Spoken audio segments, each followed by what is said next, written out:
Hello বন্ধুরা, আজকের চলে এসেছি আবার একটা নতুন রেসিপি নিয়ে। কাঁচা পাকা পেঁপের চাটনি।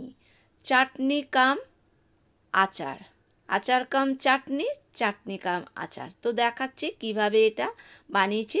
এখানে বাজার থেকে একটা পেঁপে কিনে এনে এসেছিলাম।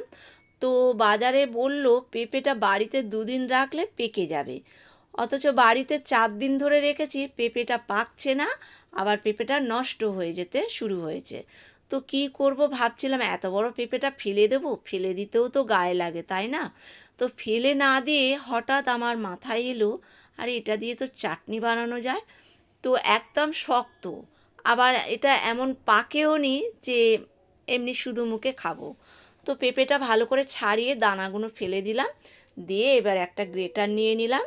গ্রেটার দিয়ে পেঁপেগুলো গ্রেট করে নিতে হবে। তো সাধারণত আমরা কাঁচা পেঁপের চাটনি অনেক জায়গায় খেয়েছি, তো এরকম কাঁচা পাকা পেঁপে দিয়ে চাটনিটা মনে হয় আমরা কেউ খাইনি, এই প্রথম আমি বানাচ্ছি। তো যাই হোক, পুরো পেঁপেটা আমি এখানে কুড়িয়ে নিয়েছি। গ্রেটার দিয়ে এইভাবে কুড়িয়ে নিতে হবে। আর এখানে নিয়ে নিয়েছি কিশমিশ, খেজুর আর কাজু বাদাম। ছোট ছোট করে কাজু বাদাম কেটে নিয়েছি, খেজুরগুলো ছোট ছোট করে কেটে নিয়েছি। এদিকে কড়া বসিয়ে দিয়েছি। তো বন্ধুরা, পুরো ভিডিওটা দেখার অনুরোধ রাখলাম।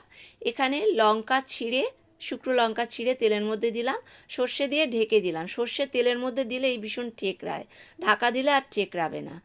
তো ব্যাস হয়ে গেছে। এরপরে পাকা পেঁপে, কোরানো পেঁপেটা এই সর্ষে, শুকনো লঙ্কা তেলের মধ্যে অ্যাড করতে হবে। করে লঙ্কা, সর্ষে, পেঁপে ভালো করে নেড়েচেড়ে মিশিয়ে নিতে হবে খুন্তি দিয়ে।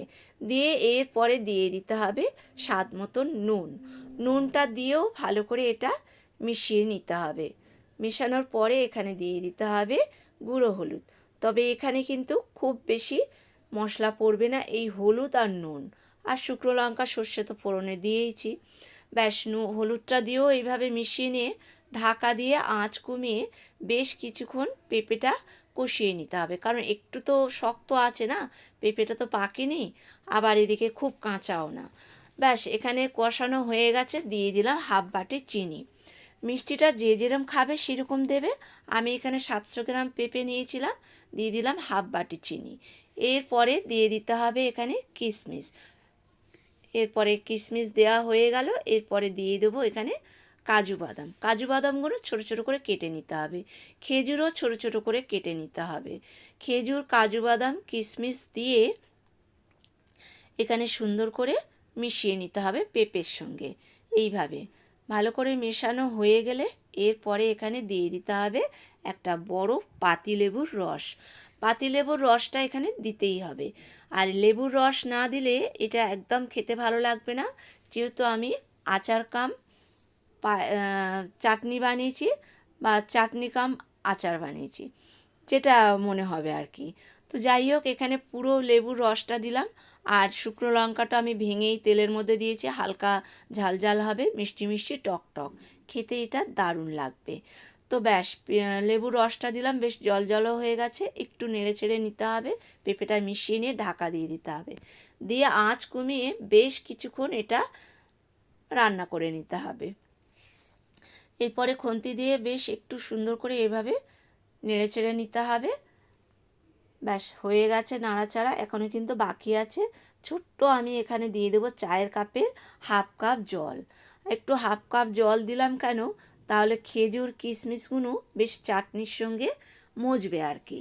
তো সেই জন্য হাফ কাপ এখানে জল দিলাম, খুব বেশি জল দেওয়ার দরকার নেই, আর জল না দিলেও চলতো। তো যেহেতু আমি এখানে খেজুর আর কিশমিশ দিয়েছি, বাদাম দিয়েছি, এগুলো একটু মজবে না। আবার ঢাকা দিয়ে আঁচ কমিয়ে এই চাটনিটা বানিয়ে নিতে হবে।